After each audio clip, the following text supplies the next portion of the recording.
Spirit, lead me where my trust is without borders. Let me work upon the waters wherever you would call me. Take me deeper than my feet could ever wander, and my faith will be much stronger in the presence of my Savior. You call me out upon the waters, the great unknown, where feet may fail. And there I find you in the mystery and oceans deep. My faith will stand.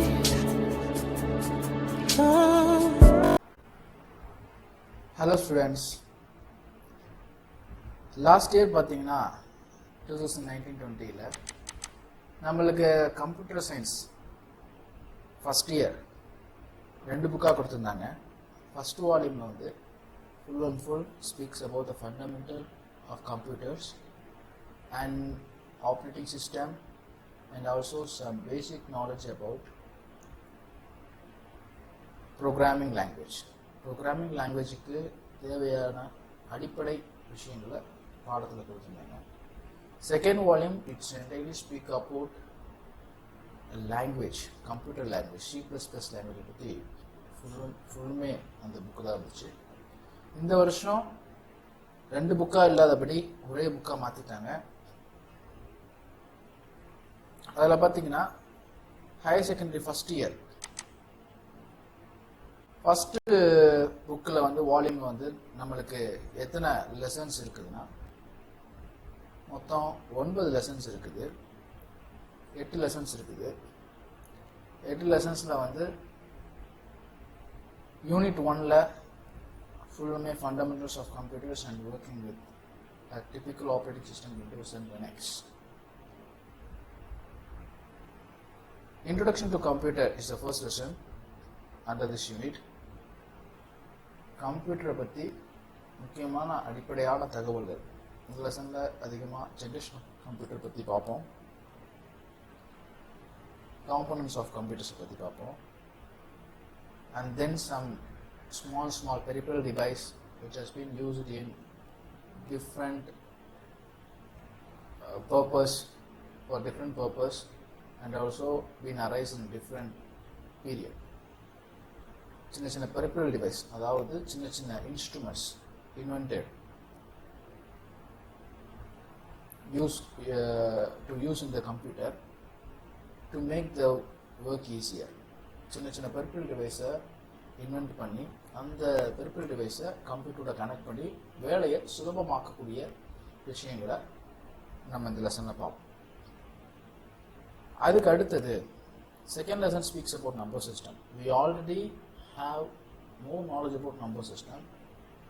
For example, octal, decimal, hexadecimal. இந்த number சிஸ்டத்தை பற்றி நம்ம படிப்போம். Not only that, we are supposed to learn about how to convert from one number system to another number system. hexadecimal வந்து டெசிமலுக்கு, decimal வந்து ஆக்டலுக்கு, பைனரிக்கு எப்படி நம்ம மாற்றணுங்கிறத படிக்க போகிறோம். At the second lesson, we have a second part which speaks about logical gates. Basic logical gates பற்றியான தகவல்கள் இந்த லெசனில் நமக்கு கிடைக்கும். The third lesson is regarding computer organization. Computer organization. சாதாரணமாக ஒரு ஆர்கனைசேஷன் ஒரு இன்ஸ்டிடியூஷன் எடுத்துக்கிட்டிங்கன்னா there will be different departments. All these different departments bind together to become an organization. சின்ன ஒரு ஸ்கூல் எடுத்துக்கிட்டிங்கன்னா சின்ன ஸ்கூல்லையே வந்து ஸ்டாஃப் ரூமில் ஸ்டாஃப்ஸ் டிபார்ட்மெண்ட், அதுக்கு அடுத்தது ஃபீஸ் கலெக்ட் பண்ணுற அக்கௌண்ட்ஸ் டிபார்ட்மெண்ட், ஆடிட்டிங் டிபார்ட்மெண்ட். இந்த மாதிரி ஒரு சின்ன ஒரு ஆர்கனைசேஷனில் இத்தனை டிபார்ட்மெண்ட் இருக்குது. They all bind together become a department. Just like that computer organization, computer also have some small peripheral units to build a computer organization. சின்னதாக இருக்கக்கூடிய பெரிஃபரல் டிவைசஸ், உள்ள இருக்கக்கூடிய பொருள்கள், இதெல்லாம் சேர்ந்து கம்ப்யூட்டர் ஆர்கனைசேஷனாக மாறி நம்மளுக்கு ஹெல்ப்ஃபுல்லாக இருக்குது. அந்த ஆர்கனைசேஷனில் இருக்கக்கூடிய ஒவ்வொரு பாகங்களை பற்றி தான் நம்ம லெசனில் படிப்போம். Theoretical concept of operating system. Operating சிஸ்டத்தை பற்றியான தியரிட்டிக்கல் கான்செப்ட், தியரியாக இருக்கக்கூடிய கான்செப்ட்ஸை பற்றி படிக்கிறோம். ஆப்ரேட்டிங் சிஸ்டமும் அவங்க எல்லாத்துக்குமே தெரியும். nowadays people are widely using mobile phone. யாருக்குமே டச் ஃபோன் இல்லாத இருக்க மாட்டோம். everybody having Android phone. Actually Android phone is not the name of the phone, touch phone. It's just a name of an operating system.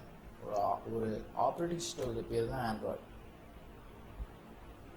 அந்த மாதிரி இருக்கக்கூடிய ஒரு mobile operating system. எல்லா operating சிஸ்டத்துக்கும் ஒரே கான்செப்ட்ஸ் தான் இருக்கும். அதை பற்றி தானே தியரிக்கல் கான்செப்டை பற்றி படிப்போம். 5th lesson is while we working with operating system, what are some typically knowledge we know, we have to know. Part 1ல வந்து விண்டோஸை பற்றி படிப்போம். இன்னைக்கு எல்லாத்துக்குமே விண்டோஸை பற்றி எல்லாருக்குமே தெரியும். Because it's a widely used operating system in all the laptops, computers, PCs. Just like that, similarly the most welcome operating system is also the Linux. அதை பற்றியும் general basic knowledge, how to work with this both operating system with that, which is the 5th lesson discuss பண்ணுவோம். அடுத்த unit 2 which all speaks about some algorithmic problem solving. Algorithmic problem solving, algorithms are step by step process to solve a problem.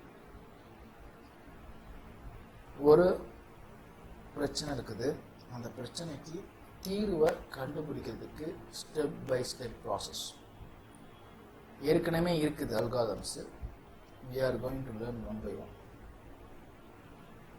Specification and abstraction. ஒரு பிரச்சனை என்ன, what is the problem, we have to specify it, we have to analyze it, we have to find, and then we are going to abstract it.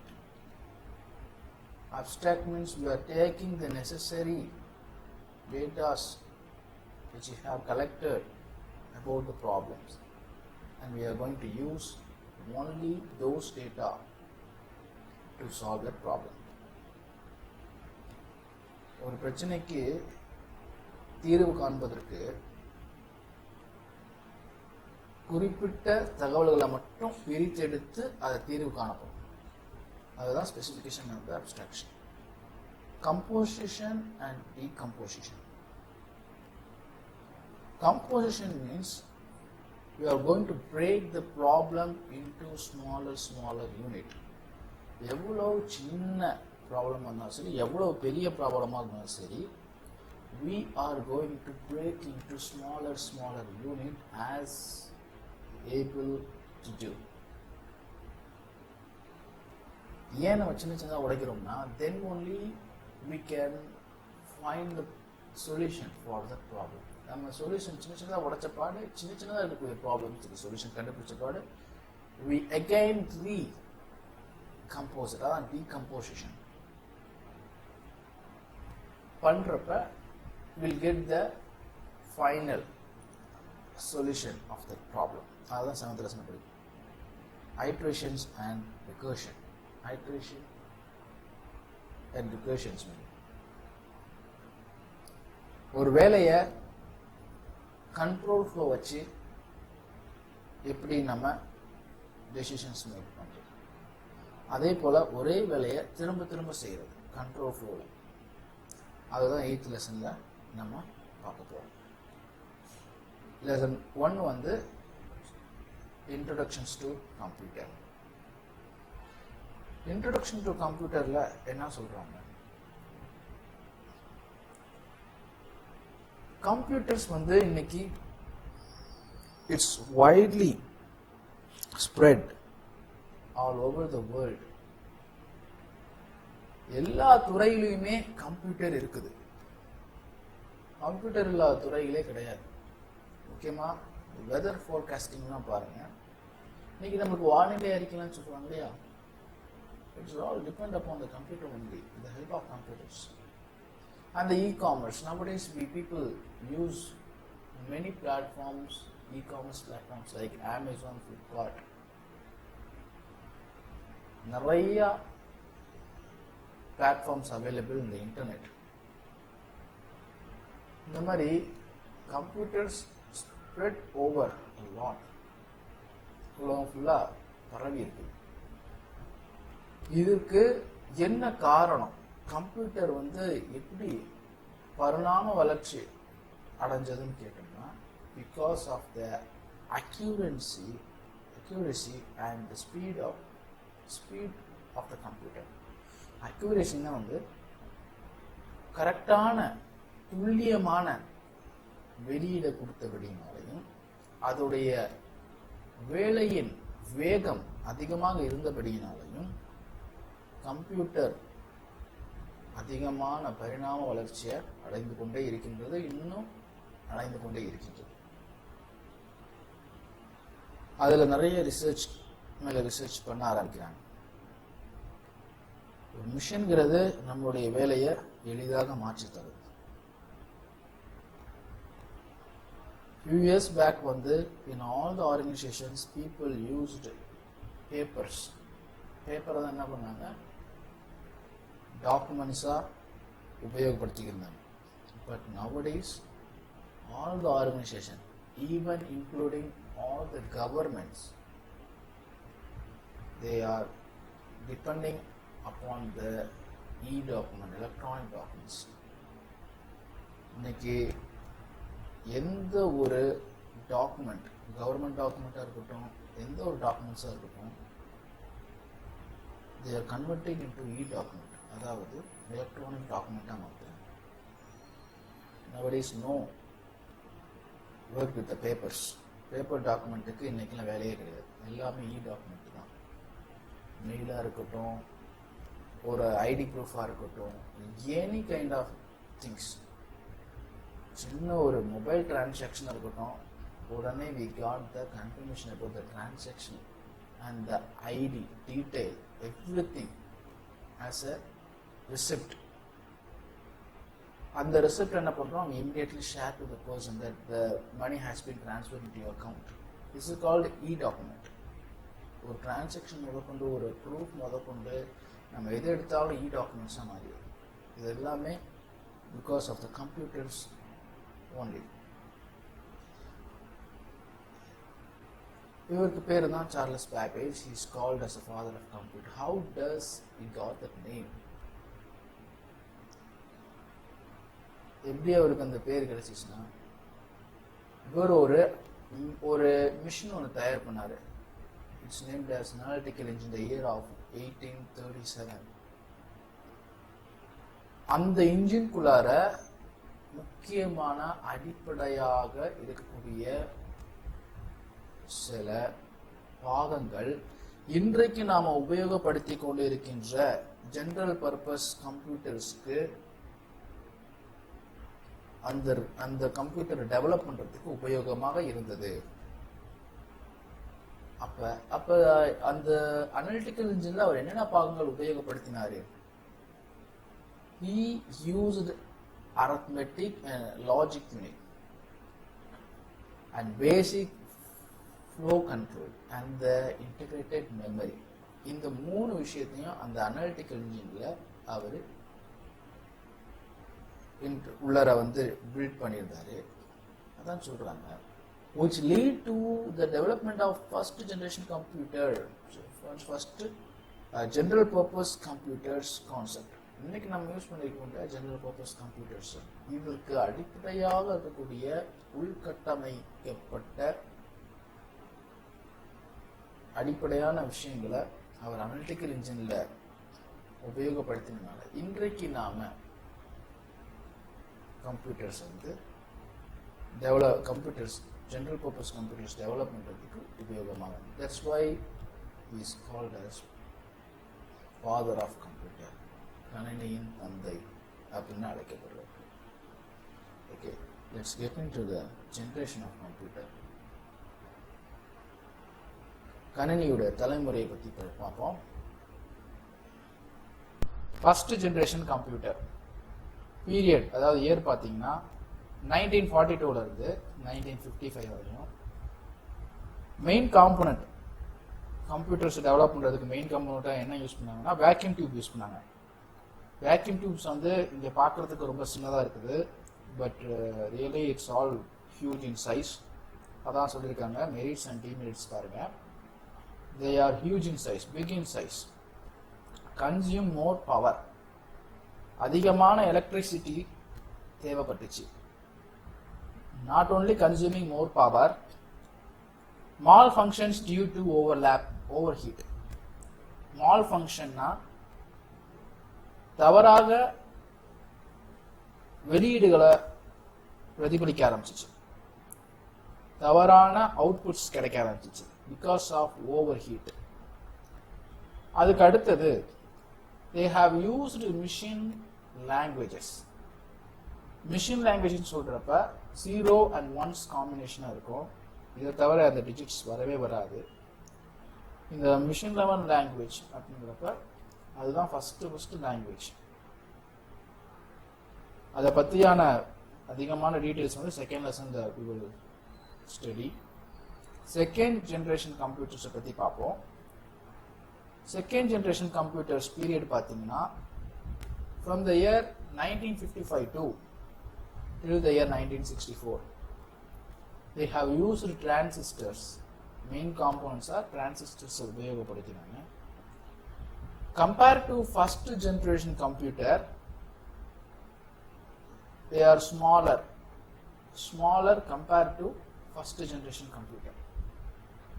முதல் generation computer compare பண்றப்ப இது கொஞ்சம் சிறிய சைஸ்ல இருந்துச்சு. Generate less heat. First generation computer நம்ம compare பண்ணி பார்க்குறப்ப குறைவான விதத்தில் வெப்பத்தை வெளியிட்டது. Consume less power. First generation computer compare பண்ணி தான் சொல்றாங்க. எதுவாக இருந்தாலும் குறைவான எலக்ட்ரிசிட்டியும் கன்சியூம் பண்ணிச்சு, உபயோகப்படுத்திச்சு. Punch cards were used. Punch கார்ட்ஸ்ங்கிறது they have used input as punch cards. Punch card தான் இன்புட்ஸாக யூஸ் பண்ணாங்க. First operating system was developed. Batch processing and also multi programming operating system. முதல்ல ஆப்ரேட்டிங் சிஸ்டம் யூஸ் பண்ண computer generation என்னன்னு கேட்டிங்கன்னா second generation தான் use பண்ணியிருக்காங்க. அப்போவே பேட்ச் ப்ராசஸிங்கும் மல்டி ப்ரோக்ராமிங் ஆப்ரேட்டிங் சிஸ்டத்தையும் யூஸ் பண்ண ஆரம்பிச்சிட்டாங்க. அதுக்கு அடுத்தது machine languages as well as assembly languages was used. இங்கே 2 லாங்குவேஜ் வந்துருக்கு. முதல்ல பார்த்தப்ப மிஷின் லாங்குவேஜ் மட்டும்தான் யூஸ் பண்ணணும்னு சொன்னாங்க. இப்போ பார்த்தீங்கன்னா இந்த செகண்ட் ஜென்ரேஷன் கம்ப்யூட்டரில் machine language and also assembly language were used. இன்னொரு லாங்குவேஜ் இருக்குது. இன்னொரு லாங்குவேஜ் கேட்டகரி என்னன்னு கேட்டிங்கன்னா ஹை லெவல் லாங்குவேஜ்னு சொல்லுவாங்க. மிஷின் லாங்குவேஜ், அசம்பிளி லாங்குவேஜ், அதுக்கு அடுத்த லாங்குவேஜ் ஹை லெவல் லாங்குவேஜ். நம்ம இன்னைக்கு உபயோகப்படுத்தி கொண்டு இருக்கின்ற கேட்டகரி என்ன கேட்டகரின்னு கேட்டிங்கன்னா இந்த 3த்துல நம்ம யூஸ் பண்ணக்கூடியது high level language. For example for high level language in computer science C++, Java, Fortran, Python, இது எல்லாமே வந்து high level language. These high level language are converted into machine level language and then only we get the output. நம்ம high level லாங்குவேஜில் எழுதக்கூடிய codings எல்லாமே assembly language மூலியமாக machine level லாங்குவேஜ்க்கு மாற்றப்பட்டு நம்மளுக்கு ப்ராசஸ் நடந்து மறுபடியும் அசம்பிளி லாங்குவேஜ்க்கு மாற்றப்பட்டு மறுபடியும் ஹை லெவல் லாங்குவேஜ்க்கு மாற்றப்பட்டு தான் நமக்கு விடை கிடைக்குது. அதை மேற்கொண்டு நம்ம டீட்டெயிலாக டிஸ்கஸ் பண்ணுவோம். Third generation computer. What is the main component used in third generation computer means? Integrated circuits, IC. இதோட பீரியட் பார்த்தீங்கன்னா 1964 இருந்து 1975 வரையும் they have used integrated circuits. First எடுத்த உடனே வேக்யூம் டியூப்ஸ் வந்துச்சு, அதுக்கு அடுத்தது இன்டெகிரேட் டிரான்சிஸ்டர்ஸ் வந்துச்சு, அதுக்கு அடுத்தது இன்டெகிரேட்டட் சர்க்யூட்ஸ் வந்துச்சு. இன்டெகிரேட்டட் சர்க்யூட்ஸ் பார்த்தீங்கன்னா நம்ம பட்டன் ஃபோன்ஸில் கூட we can see lot of integrated circuit inbuilt inside the mobile phones. அவங்கள அந்த இன்டெகிரேட்டட் சர்க்யூட் வரப்போ ஐசி யூஸ் பண்ண ஆரம்பிக்கிறப்ப the computer becomes very small, faster, more reliable. Compared to second generation computer, we enjoy a lot. சின்னதாகவும் இருந்துச்சு, வேகமாகவும் இருந்துச்சு, ரொம்ப நம்ம விரும்பத்தக்க விதத்தில் உபயோகப்படுத்துகிற அளவுக்கு ரிலையபிளாக இருந்துச்சு. நம்ம விரும்புகிற அளவுக்கு அதை உபயோகப்படுத்திக்கலாம். கன்சியூம் லெஸ் பவர், ரொம்ப மிக குறைவான பவர்ஸை வந்து அதாவது எலக்ட்ரிசிட்டி யூஸ் ஆச்சு. High level language were used. பாருங்க, தேர்ட் ஜென்ரேஷன் கம்ப்யூட்டர் தான் ஹை லெவல் லாங்குவேஜ் யூஸ் பண்ணுறாங்க. நான் உங்களுக்கு எக்ஸ்பிளைன் பண்ணுறேன். Machine level language, assembly language, high level language. Okay, fourth generation கம்ப்யூட்டரில் they have used microprocessor as a main component. These microprocessor, it consists of very large scale integrated circuit. உள்ளார அதிகமான integrated சர்க்யூட்ஸை inbuilt பண்ணி அதை micro processor பேருக்காங்க. அப்போ இது எப்போ இந்த revolution ஆரம்பிச்சுன்னா from 1975 to 1980. முன்னாடி இருக்கிற கம்ப்யூட்டர் காட்டணும் ஸ்மாலராக வந்துச்சு, ஃபாஸ்டராக வந்துச்சு. Micro computer series such as IBM and Apple were developed. Micro computer series தான் IBM கம்பெனிலையும் ஆப்பிள் கம்பெனிஸ்லையும் என்ன பண்ணாங்க, டெவலப் பண்ண ஆரம்பிச்சாங்க. Portable computer were introduce. Portable கம்ப்யூட்டர்னா ஜஸ்ட் லேப்டாப். நம்ம யூஸிங் ஒரு இடத்துல இருந்து இன்னொரு இடத்துக்கு நம்ம கொண்டு செல்லக்கூடிய எந்த ஒரு காரியத்தையுமே போர்ட்டபிள் சொல்லுவாங்க. அந்த வார்த்தைக்கு தான் இருக்கும். அப்போ கொண்டு செல்லக்கூடிய கணினியானது உருவாக்கப்பட்டது ஃபோர்த் ஜென்ரேஷன், 4ஆம் தலைமுறை கம்ப்யூட்டர்ல. ஃபிஃப்த் ஜென்ரேஷன்ல பாருங்க, ஃப்ரம் 1980s இருந்து இன்னைக்கு தேதி வரை we are right now we are the fifth generation computer science students. We use ultra large scale integration, ULSI, parallel processing. parallel processingனா ஒரே நேரத்தில் பலவிதமான வேலைகளை செய்யக்கூடிய திறன் வாய்ந்த கணினிகள். ஃபார் எக்ஸாம்பிள், ஒரு பாட்டு போட்டு நம்ம கேட்டு வைக்கலாம். அதே நேரத்தில் we can download documents and image or anything at the same time when we hear music from computer. At the same time we can give printout commands to the printer. ஒரே நேரத்தில் 3 பாட்டும் கேட்கலாம், பிரிண்ட் அவுட்டும் ஓடி இருக்கும். we can download documents, image, videos from the internet. This is called parallel processing. Superconductors, computer size was dramatically reduced. மிக மிக மிக மிக சின்னதாயிருச்சு. Can recognize images and graphics. நம்மளுக்கு எல்லாத்துக்கும் தெரியும், கிராஃபிக்ஸையும் ரெகக்னைஸ் பண்ண ஆரம்பிச்சிருச்சு, இமேஜஸையும் ரெகக்னைஸ் பண்ண ஆரம்பிச்சிருச்சு. Not only that, introduction of artificial intelligence and expert systems. இனி வரக்கூடிய காலத்தில் artificial intelligence தான் most of the companies going to implement. இந்த கான்செப்டை அதிகமான கம்பெனிஸ் வந்து they are stepping forward to use it widely in their companies.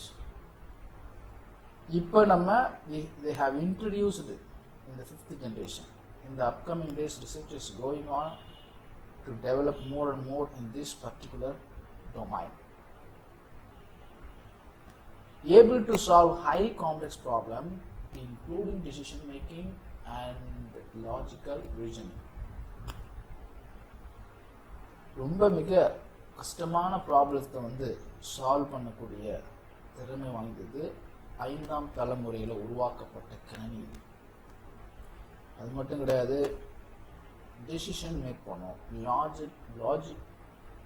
Logical reasoning போன்ற காரியங்களை வந்து இப்போ இருக்கிற ஜென்ரேஷன் ஹேண்டில் இட். அடுத்தது 6th ஜென்ரேஷன் கம்ப்யூட்டர். இனி வருங்காலத்தில் ஃபியூச்சரில் நடக்க போகிற வேலை parallel and distributed computing. Computer have become smarter, faster and smaller. ரொம்ப ஸ்மார்ட்டாக ஒர்க் பண்ணக்கூடிய விஷயங்கள் நடக்க போகுது. டெவலப்மெண்ட் ஆஃப் ரோபோட்டிக்ஸ், ரோபோட்ஸ் அதிகமாக உருவாக்கப்பட போகின்றது. Natural language processing. நேச்சுரல் லாங்குவேஜ்னா நம்ம இன்னைக்கு வெவ்வேறு மொழியை உபயோகப்படுத்தி கொண்டிருக்கிறோம் இல்லையா, அந்த மாதிரி லாங்குவேஜஸ் வந்து they are going to process using the computers. Development of voice recognition software. இப்போயே வந்து face recognition softwares being used in most of the mobile phones as a security purpose. Mobile ஃபோன்ஸில் இன்றைக்கே நம்ம ஃபேஸ் ரெகக்னைசேஷன் சாஃப்ட்வேர்ஸ் யூஸ் பண்ணி we lock our mobile phone, we unlock our mobile phone. Just like that, voice recognition software will be developed in the upcoming days. Okay, let's see the next class detailedly about a lot of things. Thank you. Spirit lead me where my trust is without waters. Let me walk upon the waters wherever you would call me. Take me deeper than my feet could ever wander, and my faith will be made stronger in the presence of my Savior.